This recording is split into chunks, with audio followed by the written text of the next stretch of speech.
ابھی آپ کو بتا رہے ہیں راولپنڈی میں فیض آباد کے مقام پر تحریک انصاف کے کارکنان کو منتشر کرنے کے لیے شیلنگ کا سلسلہ جاری ہے۔ تحریک انصاف کا ایک کارکن زخمی ہو گیا۔ اسی بارے میں بات کریں گے، محمد طاہر نصیر نے جوائن کیا۔ طاہر بتائے گا اس وقت وہاں کیا صورتحال آپ دیکھ رہے ہیں؟ مقام پر پاکستان تحریک انصاف کے کارکنوں کی جانب سے ابھی بھی احتجاج جاری ہے۔ پہلے پاکستان تحریک انصاف کے جو کارکنان ہیں ان کے درمیان اور اسلام آباد پولیس کے درمیان آنکھ مچولی جاری رہی۔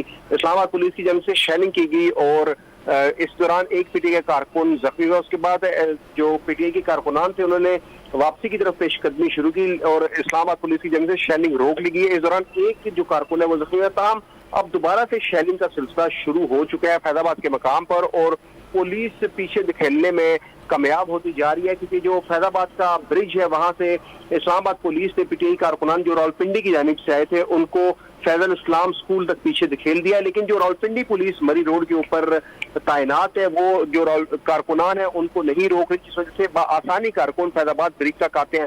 ابھی صورتحال یہ ہے کہ اسلام آباد پولیس کی جانب سے شیلنگ تو کی جا رہی ہے اور اس دوران جو پی ٹی آئی کے کارکنان ہیں انہوں نے واپسی کی طرف پیش قدمی شروع کر دی اور وہاں پہ ٹائر جلا کر انہوں نے سڑک کو بلاک کر رکھا ہے۔ اس دوران راولپنڈی کی بری روڈ اور اسلام آباد کی ایکسپریس ہائی وے پہ ٹریفک مکمل طور پر جام ہے۔ راولپنڈی پولیس کی جانب سے اور اسلام آباد پولیس کی جانب سے متبادل ٹریفک پلان تو جاری کیا گیا، تاہم ابھی تک آنکھ مچولی کا سلسلہ جاری ہے۔ اسلام آباد پولیس شیلنگ جب روکتی ہے تو پی ٹی آئی کارکنان اسلام آباد کی طرف پیش قدمی کرتے ہیں، لیکن جیسے ہی شیلنگ شروع ہوتی ہے تو وہ واپس مری روڈ کی جانب بھاگنا شروع ہو جاتے ہیں۔